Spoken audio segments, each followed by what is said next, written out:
ও মুসলমান, আজকে আমার কাছে নামাজ ভালো লাগে না, কোরআন তেলাওয়াত ভালো লাগে না, উলামায়ে কেরামের বয়ান আমার কাছে ভালো লাগে না।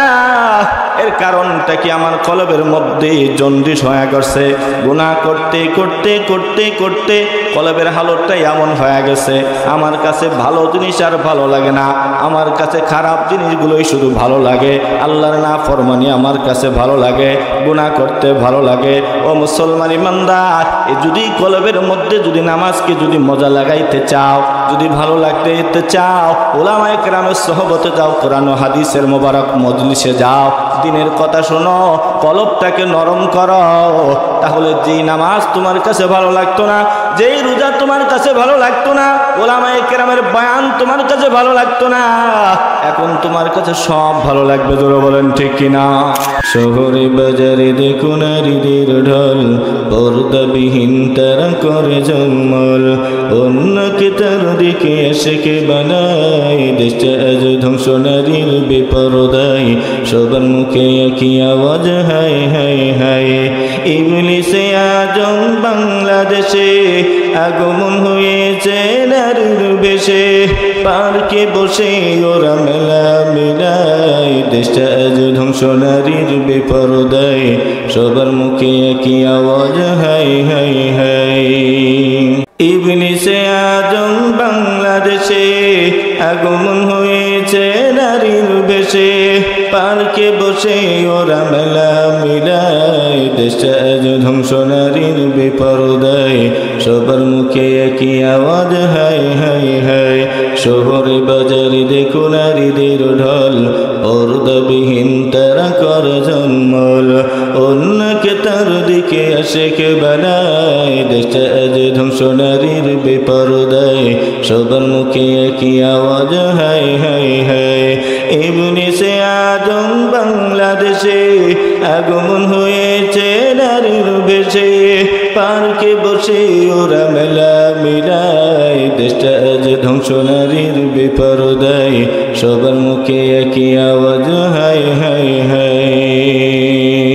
আলহামদুলিল্লাহ الحمد لله نحمده ونستعينه ونستغفره ونؤمن به ونتوكل عليه ونعوذ بالله من شرور أنفسنا ومن سيئات أعمالنا من يهد الله فلا مضل له ومن يضلل فلا هادي له ونشهد أن سيدنا وسندنا وحبيبنا وطبيبنا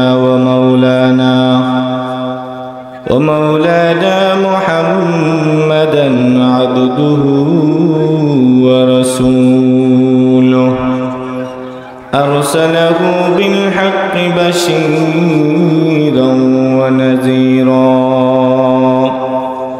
أما بعد فأعوذ بالله من الشيطان الرجيم بسم الله الرحمن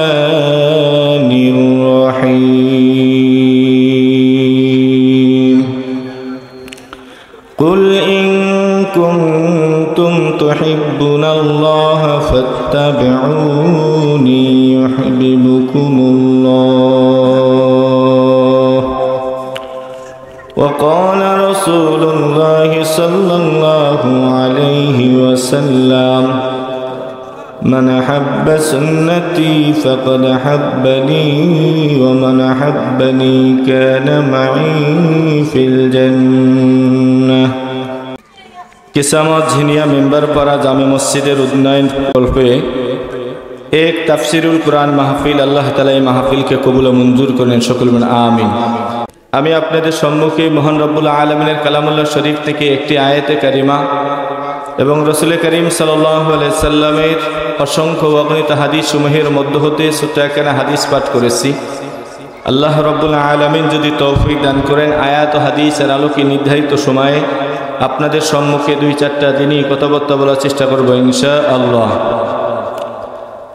তবে আপনাদের কাছে একটা দোয়ার দরকার, কারণ আপনাদেরকে সামনে নিয়ে চেয়ারে বসার যেই পরিমাণ যোগ্যতা, যেই পরিমাণে ইলম, যেই পরিমাণ জ্ঞানের দরকার, সেই পরিমাণ আমার ইলমও নাই, সেই পরিমাণ আমার জ্ঞানও নেই। আমার চালান বা পুঁজি আপনাদের দোয়া, সুতরাং আপনাদের দোয়া যত ভালো হবে আমার আলোচনাও তত ভালো হবে। সম্মানিত উপস্থিতি, আজকে বড় দুঃখের সাথে বলতে হয়, আজকে যদি এখানে ওয়াজের আয়োজন না করে যদি গানের কনসার্টের আয়োজন করা যাইতো, তাহলে দেখতেন এই জায়গায় মানুষের অভাব হইতো না। জোরে বলেন ঠিক কিনা? তো জান্নাতের দুনিয়ার ভিতরে জান্নাতের বাগান, কোরআন ও হাদিসের মোবারক মজলিসে, এই মজলিসে আল্লাহ তাআলা যাকে তাকে বসান না, যাকে আল্লাহ তাআলা পছন্দ করেন তাদেরকেই আল্লাহ তাআলা আসার ও বসার তৌফিক দান করেন। এজন্য আল্লাহ তাআলা দরবারে লক্ষ কোটি শুকর ও সুজুদ যে রব্বুল আলামিন আমাদের কয়েক মায়ের কয়েক সন্তানকে এই ফিতনা ফাসাদের জামানায় কোরআন ও হাদিসের মোবারক মজলিসে আসার ও বসার তৌফিক দান করেছেন। এজন্য অন্তঃস্থল থেকে ঈমানের আওয়াজকে উঁচু করে আল্লাহ তাআলা শুকরিয়া আদায় করে সবাই বলে আলহামদুলিল্লাহ। মুসলমান ইমানদার, আজ আমাদের কাছে নামাজ ভালো লাগে না, উলামায়ে কেরামের বয়ান ভালো লাগে না, উলামায়ে কেরামের বয়ান আমাদের কাছে ভালো লাগে না, কোরআন তেলাওয়াত আমাদের কাছে ভালো লাগে না। আজকে কোরআন ও হাদিসের মজলিসে বসতে আমার বড় ভালো লাগে না। আমার কাছে শুধু দুনিয়ার জিনিসগুলোই শুধু ভালো লাগে। আজকে আমার কাছে নামাজ না পড়াটাই ভালো লাগে। আজকে আমার কাছে গুনার কাজগুলোই ভালো লাগে। আজকে আমার কাছে আল্লাহর নাফরমানি করাটাই ভালো লাগে। এর কারণ কি জানেন?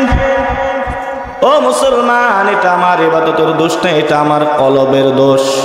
আমার কলবের মধ্যে জন্ডিস রোগ হয়ে গেছে। এই জন্ডিসওয়ালা রোগীকে আপনারা চিনেন কিনা জোরে বলেন?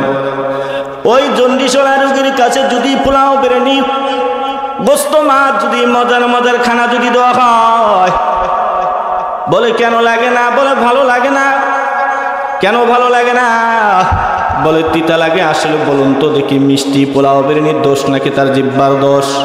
আওয়াজ দিয়ে বলেন, পোলাও বিরিয়ানির দোষ নাকি তার জিহ্বার দোষ?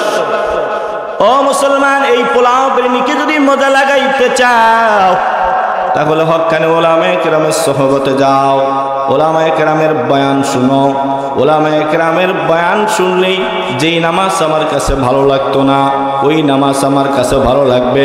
যেমন জন্ডিস হওয়ার কারণে ওই জন্ডিসওয়ালা রোগী যদি বিজ্ঞ ডাক্তারের কাছে যায়, আর ওই বিজ্ঞ ডাক্তার প্রেসক্রিপশন অনুযায়ী যদি ঔষধ সেবন করে, অল্প দিনের ভিতরে তার ঔষধ ভালো হয়ে যাবে। জোরে বলেন ঠিক কিনা? অল্প দিনের ভিতরেই তার রোগ ভালো হয়ে যাবে। যেই পোলাও বিরিয়ানি তার কাছে মজা লাগতো না, এখন সেটা শুধু মজাই লাগবে, মজায় ভরপুর হয়ে যাবে। জোরে বলেন ঠিক কিনা? ও মুসলমান, আজকে আমার কাছে নামাজ ভালো লাগে না, কোরআন তেলাওয়াত ভালো লাগে না, উলামায়ে কেরামের বয়ান আমার কাছে ভালো লাগে না। এর কারণটা কি? আমার কলবের মধ্যে জন্ডিস হয়ে গেছে। গুনাহ করতে করতে করতে করতে কলবের হালতটা এমন হয়ে গেছে, আমার কাছে ভালো জিনিস আর ভালো লাগে না, আমার কাছে খারাপ জিনিসগুলোই শুধু ভালো লাগে। আল্লাহর নাফরমানি আমার কাছে ভালো লাগে, গুনাহ করতে ভালো লাগে। ও মুসলমান ইমানদার, যদি কলবের মধ্যে যদি নামাজকে যদি মজা লাগাইতে চাও, যদি ভালো লাগতে চাও, উলামায়ে কেরামের সোহবতে যাও, কোরআন ও হাদিসের মোবারক মজলিসে যাও, দিনের কথা শোনো, কলবটাকে নরম করো। তাহলে যেই নামাজ তোমার কাছে ভালো লাগতো না, যেই রোজা তোমার কাছে ভালো লাগতো না, উলামায়ে কেরামের বয়ান তোমার কাছে ভালো লাগতো না, এখন তোমার কাছে সব ভালো লাগবে। জোরে বলেন ঠিক কিনা? এজন্য আমাদেরকে উলামায়ে কেরামের সহবতে যাওয়ার দরকার। সহবতে সলে তোরা সলে কুনাত, সহবতে তলে তোরা তলে কুনাত, মাইলে মুমিন সুয়ে মুমিন মিশাওয়াত, মাইলে কাফির সুয়ে কাফির মিশাওয়াত। ও মুসলমান ইমানদার, আল্লাহ রাব্বুল আলামিন আমাদেরকে দুনিয়াতে প্রেরণ করেছেন তার ইবাদতের জন্য। জোরে বলেন ঠিক কিনা? আল্লাহ রাব্বুল আলামিন আমাদেরকে দুনিয়াতে প্রেরণ করেছে তার ইবাদতের জন্য, তার গোলামের জন্য। ও মুসলমান, আমরা ইবাদতটা কেমনে করব? আল্লাহ রাসূলের তরিকায়। জোরে বলেন ঠিক কিনা? ও মুসলমান ইমানদার, আল্লাহ রাব্বুল আলামিন পয়গম্বর মূসা আলাইহিস সালাতু ওয়াস সালামকে তুর পর্বতে নিয়ে গেলেন। তুর পর্বতে নিয়ে যাওয়ার পর আল্লাহ রাব্বুল আলামিন পয়গম্বর মুসা আলাইহিস সালাতু ওয়াস সালামকে নবুয়ত দান করলেন। হযরত মুসা আলাইহিস সালাতু ওয়াস সালাম বনি ইসরাইলের নবী ছিলেন। আল্লাহ রাব্বুল আলামিন তিনাকে তুর পর্বতে নিয়ে গেলেন। তুর পর্বতে নিয়ে যাওয়ার পর আল্লাহ তাআলা তিনাকে নবুয়ত দান করলেন। নবুয়ত প্রাপ্ত হওয়ার পর আল্লাহ রাব্বুল আলামিন বলেন, ও পয়গম্বর, ও পয়গম্বর, ফিরাউনের কাছে যাও, কালেমার দাওয়াত দাও, এক আল্লাহর আনুগত্যের দাওয়াত দাও। পয়গম্বর মুসা আলাইহিস সালাতু ওয়াস সালাম নবুয়ত প্রাপ্ত হওয়ার পর ফিরাউনের কাছে গেলেন, ফিরাউনকে কালেমার দাওয়াত দিলেন। ফিরাউনকে যখন এক আল্লাহর আনুগত্যের দাওয়াত দিলেন, ফিরাউন বলে, তুমি আবার কোন খোদার দাওয়াত নিয়ে আসছো? আমি নিজেই তো এক বড় খোদা। জোরে বলেন নাউজুবিল্লাহ। ও মুসলমান, যেই মাত্র ফিরাউন বলছে তুমি আবার কোন খোদার দাওয়াত নিয়ে আসছো, আমি নিজেই তো এক বড় খোদা। পয়গম্বর মুসা আলাইহিস সালাতু ওয়াস সালাম বলেন, আমার মালিক উনি, যিনি ছাড়া কোনো মালিক নাই। আমার মালিক উনি, যিনি আসমান জমিনের মালিক। আসমান জমিনের মধ্যে যা আছে সব কিছুর মালিক যিনি, উনি হলেন আমার মালিক। ফিরাউন বলে, তুমি যেই খোদার দাওয়াত নিয়ে আসছো সেই খোদার দলিল কি? পয়গম্বর মুসা আলাইহিস সালাতু ওয়াস সালাম বলেন, আমার হাতের মধ্যে যে আসমানি কিতাব দেখতেছো, এই আসমানি কিতাব হলো আমার মালিকের দলিল। আর আমার হাতের মধ্যে যে লাঠি দেখতেছো, এই লাঠি হলো আমার নবী হওয়ার দলিল। ফিরাউন বলে, এমন লাঠি আমার বাড়িতেও আছে, এই লাঠির অভাব নাই। পয়গম্বর মুসা আলাইহিস সালাতু ওয়াস সালাম বলেন, এই লাঠি তোমার বাড়ির মতো লাঠি না, এই লাঠি জান্নাত থেকে আসা লাঠি। তুমি কি লাঠির মর্যাদা দেখতে চাও? তুমি কি লাঠির মহত্ব দেখতে চাও? ফিরাউন বলে, দেখাও। আল্লাহ বলে, পয়গম্বর লাঠিটা ছেড়ে দাও। যেই মাত্র পয়গম্বর লাঠি ছেড়ে দিছে, সঙ্গে সঙ্গে বিশাল বড় একটা সাপ হয়ে গেছে। তাফসীরের কিতাবে এসেছে, এই সাপটা এত বড় ছিল যে এই সাপের দুই ঠোঁটের মাঝখানে জায়গাটা 40 গজ ছিল। জুড়ে বলেন কয় গজ? 40 গজ ছিল। মুসলমান ইমানদার, দুই ঠোঁটের মাঝখানে জায়গাটা যদি 40 গজ হয়, তাহলে ওই সাপটা কত বড় হতে পারে? এই সাপ দেখে ফিরাউন ভয় পেয়ে গেছে। ফিরাউনের এমপি মন্ত্রী যারা আছে তারাও ভয় পেয়ে গেছে। এত ভয় পেয়ে গেছে, এমনকি পয়গম্বর মুসা আলাইহিস সালাতু ওয়াস সালামও ভয় পেয়ে গেছেন। আল্লাহ রাব্বুল আলামিন বলে, পয়গম্বর আপনি ভয় পান কেন? আপনি সাহস করে এই লাঠিটাকে ধরে, ওই সাপটাকে ধরেন, আমি আল্লাহ ওটাকে লাঠি বানায় দিতে দেরি করব না। জোরে বলেন সুবহানাল্লাহ। পয়গম্বর মুসা আলাইহিস সালাতু ওয়াস সালাম যেই মাত্র ওই সাপের লেজটা ধরছি, সঙ্গে সঙ্গে সাপটা লাঠি হয়ে গেছে। আল্লাহু আকবার। ফিরাউন বলে, তুমি বড় জাদুবিদ্যা নিয়ে মিশরে প্রবেশ করেছো, তুমি অনেক জাদুবিদ্যা নিয়ে মিশরে প্রবেশ করেছো, সুতরাং তোমার সাথে আমার কোনো কথা নাই, তোমার সাথে আমার কোনো কথা নাই, বরং জাদুকরদের সাথে জাদুকরদের কথা হবে। দেশে একটা বড় একটা জাদু খেলার আয়োজন করা হবে, সেখানে বড় বড় জাদুকরদেরকে একত্রিত করা হবে। তারপরে দেখা যাবে কে ভালো জাদু জানে আর কে কম জাদু জানে। পয়গম্বর মুসা আলাইহিস সালাতু ওয়াস সালাম ফিরাউনের চ্যালেঞ্জ গ্রহণ করলেন। ও মুসলমান, কালের প্রেক্ষাপটে নবীদের মর্যাদা, যেই যুগে যেই জিনিসের প্রভাব যত বেশি ছিল, আল্লাহ তাআলা ওই যুগে ওই বিষয়ে নবীদেরকে সর্বোচ্চ মর্যাদা দিয়ে পাঠাইতে।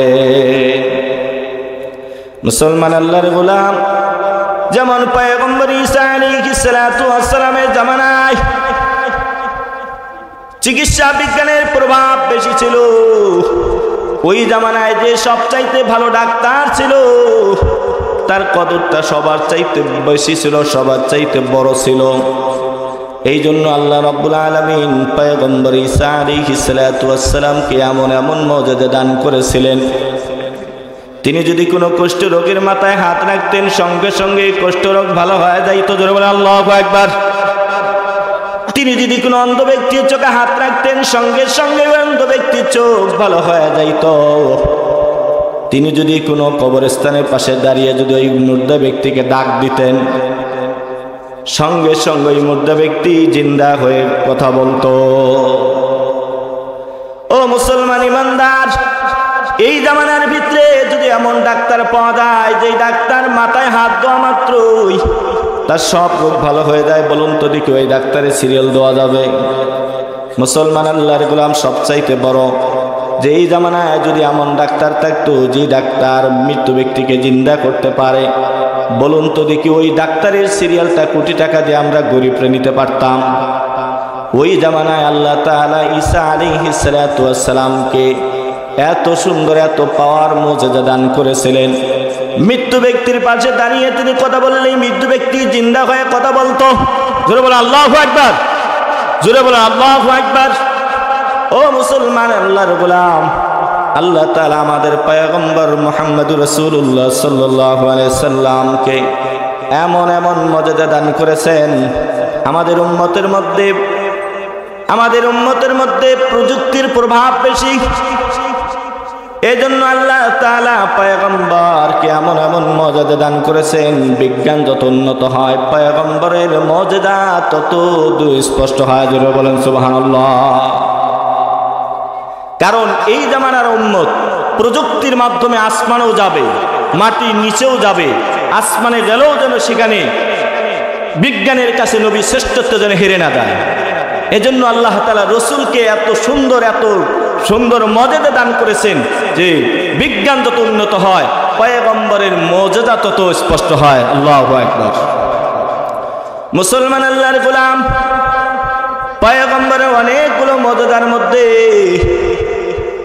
এটা একটা মুজিজা, আঙ্গুলের সাহায্যে চন্দ্রকে দ্বিখণ্ডিত করা, চাঁদকে দ্বিখণ্ডিত করা। মুসলমান আল্লাহর গোলাম, পয়গম্বর মুহাম্মদুর রাসূলুল্লাহ সাল্লাল্লাহু আলাইহি সাল্লাম আঙ্গুলের সাহায্যে চাঁদকে দ্বিখণ্ডিত করেছেন। বিজ্ঞানীরা চাঁদের দেশে যায় দেখে চাঁদের মাঝখানে ফাটল দেখা যায়। এই ফাটল 1400 বছর আগে রাসূলের আঙ্গুলের ইশারায় আবু জেহেল যখন বলেছিল, যদি তুমি আঙ্গুলের ইশারায় চাঁদকে যদি দ্বিখণ্ডিত করতে পারো তাহলে আমি ঈমান আনব। পয়গম্বর বলেছেন, সত্যি বলেন? বলে হ্যাঁ, আমি ঈমান আনব। পয়গম্বর যখন চাঁদ আঙ্গুলের মাধ্যমে যখন ইশারা করেছেন, সঙ্গে সঙ্গে চাঁদ দ্বিখণ্ডিত হয়ে গেছিল। সঙ্গে সঙ্গে আবার চাঁদ জোড়া লেগে গেছে, কিন্তু ফাটল এখনো রয়েছে, যেটা বিজ্ঞানরা আজই দেখতে পাচ্ছে। ও মুসলমান ইমানদার, পয়গম্বরের জামানায় আরবি সাহিত্যের প্রভাব বেশি ছিল। ওই জামানায় যে বেশি আরবি সাহিত্য ছিল তার বেশি কদর ছিল। এজন্য আল্লাহ তাআলা পয়গম্বরকে সবচাইতে শ্রেষ্ঠ মুজিজা কুরআনুল কারীম লা রাইবা ফি এর সনদ দিয়ে দান করেছেন। এটা এমন একটা কিতাব যেই কিতাবের মধ্যে কোনো সন্দেহ নাই। এটা এমন একটা কিতাব যেই কিতাবের ব্যাপারে কোনো সন্দেহ নাই। ও মুসলমান আল্লাহর গোলাম, কোরআন এমন একটা কিতাব যেই কিতাবের মধ্যে কোনো জবরজের পেশেরও কোনো ভুল নাই। আজ পর্যন্ত কোনো ব্যক্তি একটা সূরা তো বড় সূরা তো দূরক একটা ছোট সূরাও বানাইতে পারে নাই, এমনকি একটা জবরজের ভিতরেই পরিবর্তন করতে পারে নাই। অথচ আগের জামানায় তাওরাত, জবুর, ইনজিল এগুলোর ভিতরে তাদের অনুসারীরা তারা পরিবর্তন করেছিল, তারা বাড়াইছিল, কমাইছিল, কিন্তু কোরআন এমন একটা কিতাব আজ থেকে 1450 বছর আগ পর্যন্ত 1450 বছর হয়ে গেল, এখন পর্যন্ত কোরআনের কেউ একটা পরিবর্তন করতে পারে নাই, কিয়ামত পর্যন্ত পারবে না। জোরে বলেন ঠিক কিনা? আজকে আমরা যারা বই লেখি, কিতাব লেখি, লেখার পরে আমরা পৃষ্ঠার শেষে লিখি, যদি বইয়ের ভিতরে কোনো যদি ভুল পাওয়া যায় আমাদেরকে জানায় দিবেন, আমরা পরবর্তীতে সংশোধন করে নেব। কিন্তু কোরআন এমন একটা কিতাব, আল্লাহ রাব্বুল আলামিন কোরআনের শুরুতে বলেছেন লা রাইবা ফি যালিকাল কিতাবু লা রাইবা ফি। এটা এমন একটা কিতাব যেই কিতাবের মধ্যে বিন্দু মাত্র কোনো সন্দেহ নাই। জোরে বলেন সুবহানাল্লাহ। ও মুসলমান ইমানদার, পয়গম্বর মুসা আলাইহিস সালাতু ওয়াস সালামের জামানায় ওই জামানায় জাদুবিদ্যার প্রভাব বেশি ছিল। এই জন্য আল্লাহ রাব্বুল আলামিন পয়গম্বরকে লাঠির মুজিজা দান করেছেন। পয়গম্বর মুসা আলাইহিস সালাতু ওয়াস সালামকে লাঠির মুজিজা দান করেছেন। মুসলমান আল্লাহর গোলাম, যেই মাত্র তিনি লাঠির মুজিজা দেখাইছেন, ফিরআউন বলে জাদুকর। বলে জাদু করে সেটা আমার কোনো কথা নাই, দেশের মধ্যে একটা জাদু খেলার আয়োজন করা হবে এবং দেশের বড় বড় জাদুকরদেরকে সেখানে একত্রিত করা হবে, যে ভালো তারপরে দেখা যাবে কে ভালো জাদু জানে।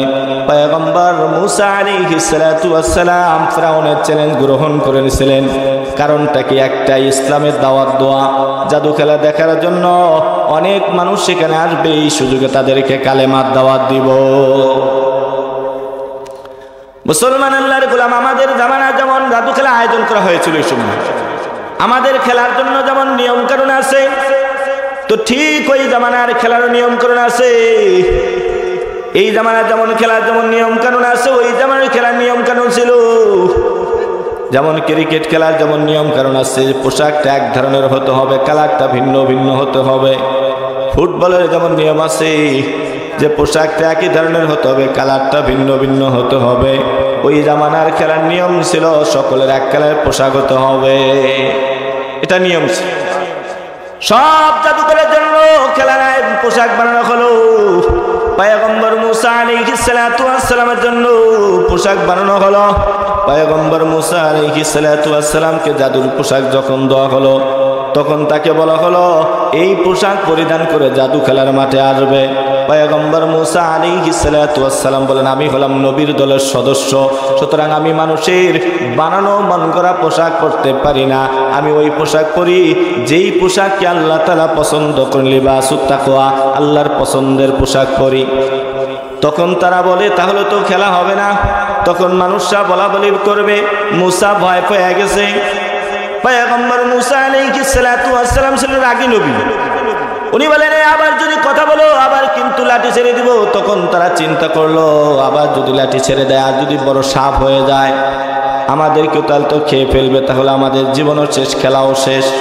আবার চিন্তা করলো যদি জাদু খেলা আয়োজনে যদি ভেজাল করি তাহলে আমাদের মন্ত্রীগৃহ শেষ। বুদ্ধিমানের বুদ্ধি থাকে, এমন একজন ব্যক্তি মন্ত্রী মহোদয়কে বুদ্ধি দিল, ও মন্ত্রী মহোদয় ভেজাল নিরসনের জন্য একটা বুদ্ধি আছে। বলে কি সেই বুদ্ধি? বলে পয়গম্বর মুসার গায়ের পাগড়ি টুপি জুব্বার মাপ নিয়ে চলেন, বাকি জাদুকর যারা আছে তাদের জন্য পাগড়ি টুপি পাঞ্জাবি পরায় দিব। জোরে বলেন সুবহানাল্লাহ। মুসলমান আল্লাহর গোলাম, যেই কথা সেই কাজ। পয়গম্বর মুসা আলাইহিস সালাতু ওয়াস সালামের পাগড়ি টুপি জুব্বার মাপ নিয়ে চলে গেল। মুসলমান, এবার আপনারাই বলুন তো দেখি, সব পোশাক পরে কি সব জায়গায় যাওয়া যায়? সব পোশাক পরে সব জায়গায় যাওয়া যায়? সব কাজ করা যায়? বলেন, সব কাজ করা যায়? ও মুসলমান, আমার মতের সাথে আপনারা একমত হবেন। যেমন আপনারা কোনোদিন কি দেখেছেন কোনো টুপিওয়ালাকে পাগড়ি পরে পাঞ্জাবি পরে টুপি পরে রাস্তার ধারের পাশে দাঁড়িয়ে পেশাব করেছে? দেখেছেন? বলেন। কিছু পোশাক এমন আছে যাকে লিবাসুত তাকওয়া বলা হয়, যেমন পাঞ্জাবি পাগড়ি টুপি, এই পোশাকগুলো একটা প্রভাব রয়েছে। এই পোশাকগুলো একটা প্রভাব রয়েছে। রাস্তার পাশে কোনো টুপিওয়ালাকে পাঞ্জাবি পাগড়ি টুপি পরে দাঁড়িয়ে পেশাব করতে দেখেন নাই, কিন্তু প্যান্ট শার্ট টাই পরে রাস্তার পাশে দাঁড়িয়ে কুত্তার মতো পেশাব করে এমন দৃশ্য দেখা যায় কিনা? ধরো বলেন। এমন পোশাক পরিত, এমন পোশাক পরিধান করে এমন গর্হিত কাজ করা যায়, কিন্তু রসুলের পয়গম্বরের সুন্নতি লিবাস পরে এমন গর্হিত কাজ করা যায় না। ধরো বলেন ঠিক কিনা? সুন্নতি এই লিবাসের একটা প্রভাব আছে। মুসলমান আল্লাহর গোলাম আরেকটা উদাহরণ দেয়। রাস্তায় বোরকা পরিহিত মেয়েকে এলোমেলো ভাবে হেঁটে যেতে দেখবেন না, কিন্তু যদি একজন মেয়ে যদি শর্ট গেঞ্জি জিন্সের প্যান্ট পরে যদি রাস্তা দিয়ে হাঁটে তাহলে দেখবেন যুবকদের যৌবনে সুরসুরি দিয়ে চলে যায়। জোরে বলেন ঠিক কিনা? মুসলমান, আমাদের পোশাক একটা প্রভাব রয়েছে। আমাদের পোশাক যেহেতু নবীর পোশাক, এই পোশাকের ভিতরে একটা প্রভাব রয়েছে। তাই ইসলামের শত্রুরা, মুসলমানের শত্রুরা এই পোশাককে বিভিন্নভাবে কলুষিত করার জন্য বিভিন্নভাবে ষড়যন্ত্র করতেছে। কিভাবে এই পোশাককে মুসলমানের মাঝখান থেকে ছিনিয়ে নেওয়া যায়, কিভাবে মুসলমানের সন্তানকে মুসলিম পোশাক থেকে বিমুখ করা যায়, কিভাবে মুসলমানের সন্তানকে মুসলিম পোশাকের প্রতি ঘৃণা পয়দা করা যায়। জোরে বলেন ঠিক কিনা?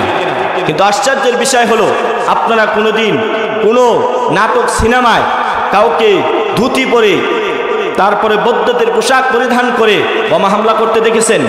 জোরে বলেন দেখেছেন? কিন্তু এ যাবৎ বহু সিনেমা নাটক পাঞ্জাবি পাগড়ি টুপি পরে বানানো হয়েছে। এর কারণটা কি? এইসবের কারণ একটাই, মুসলমানের পোশাকের প্রতি মুসলমানের সন্তানদেরকে কিভাবে ঘৃণা পয়দা করে দেয়, এটাই হচ্ছে ষড়যন্ত্র। জোরে বলেন ঠিক কিনা? মুসলমান একটা ষড়যন্ত্র, একটা আমরা বক্তব্য শুনতে পাই যে টুপি ছাড়াও নামাজ হয়। আরে টুপি ছাড়া নামাজ হয় এটা তো আমরাও জানি, তবে আমার রসুলের তরিকা অনুযায়ী হয় না। জোরে বলেন ঠিক কিনা? আবার আরেকটা স্লোগান শোনা যায়, পাঞ্জাবি পাগড়ি টুপি সুন্নত নিয়ে বেশি বাড়াবাড়ি করবেন না। এটার ভিতরে ইসলাম না, এটা কোনো দিনদার মুত্তাকি মুসলমান মানুষের কথা হতে পারে? জোরে বলেন, কোনো দিনদার মুত্তাকি মুসলমানের কথা হতে পারে না। অথচ কোনো মুসলিম, কোনো মুসলমানের ভিতরে যদি একটা সুন্নত যদি পাওয়া যায়, আল্লাহ তাআলা তাকে ভালোবাসেন, এই ওয়াদা আল্লাহ তাআলা স্বয়ং কোরআনে কারিমের মধ্যে করেছেন। জোরে বলেন ঠিক কিনা? আল্লাহ তাআলা বলেন, কুল ইন কুনতুম তুহিব্বুনাল্লাহ ফাত্তাবিউনি ইউহিব্বুকুমুল্লাহ। ও নবী, আপনি বলে দেন, তারা যদি আমি আল্লাহকে ভালোবাসতে চায়, তাহলে তারা যেন আপনার অনুসরণ করে, আপনার অনুসরণ করলেই আমি আল্লাহ তাদেরকে ভালোবাসা দিয়ে দেব। সুবহানাল্লাহ। মুসলমান আল্লাহর গোলাম, আজকে আমাদের ভিতরে রসুলের সুন্নতের কোনো পাবন্দি নাই, অথচ রসুলের সুন্নত যদি আপনার আমার ভিতরে থাকে, আল্লাহ রসুল সাল্লাল্লাহু আলাইহি সাল্লাম বলেছেন, মান হাব্বা সুন্নতি, যে ব্যক্তি আমার সুন্নতকে ভালোবাসলো, ফাকাদ হাব্বানি, সে স্বয়ং আমি নবীকে ভালোবাসলো, আর যে আমি নবীকে ভালোবাসলো সে আমি নবীর সাথে জান্নাতে থাকবে। সুবহানাল্লাহ। তাহলে দেখেন সুন্নতের দাম আছে না নাই? আজকে সুন্নতি লিবাস থাকার কারণে আমি রাস্তার পাশে দাঁড়িয়ে পেশাব করতে পারি না, পাঞ্জাবি পাগড়ি টুপি পরে আমি একটা গুনার কাজ করতে পারি না। কিছু পোশাক এমন আছে যেই পোশাকগুলো শরীরের ভিতরে পরিধান করলেই বান্দাকে নেকির দিকে ধাক্কায়, নেকির দিকে নিয়ে যায়। আর কিছু পোশাক এমন আছে যেই পোশাক বান্দা পরলে বান্দাকে গুনার দিকে ধাক্কায়, গুনার দিকে নিয়ে যায়। জোরে বলেন ঠিক কিনা? মুসলমান, এই জন্য পোশাকের একটা প্রভাব রয়েছে। আজকে আমাদের ভিতরে রসুলের সুন্নতের কোনো কদর নাই, রসুলের সুন্নতকে আমরা মূল্যায়ন করি না, অথচ রসুলের সুপারিশ ছাড়া কোনো ব্যক্তি জান্নাতে যাইতে পারবে না। আর রসুলের সুপারিশ পাইতে হলে অবশ্যই সুন্নতের উপর আমল করতে হবে। জোরে বলেন ঠিক কিনা?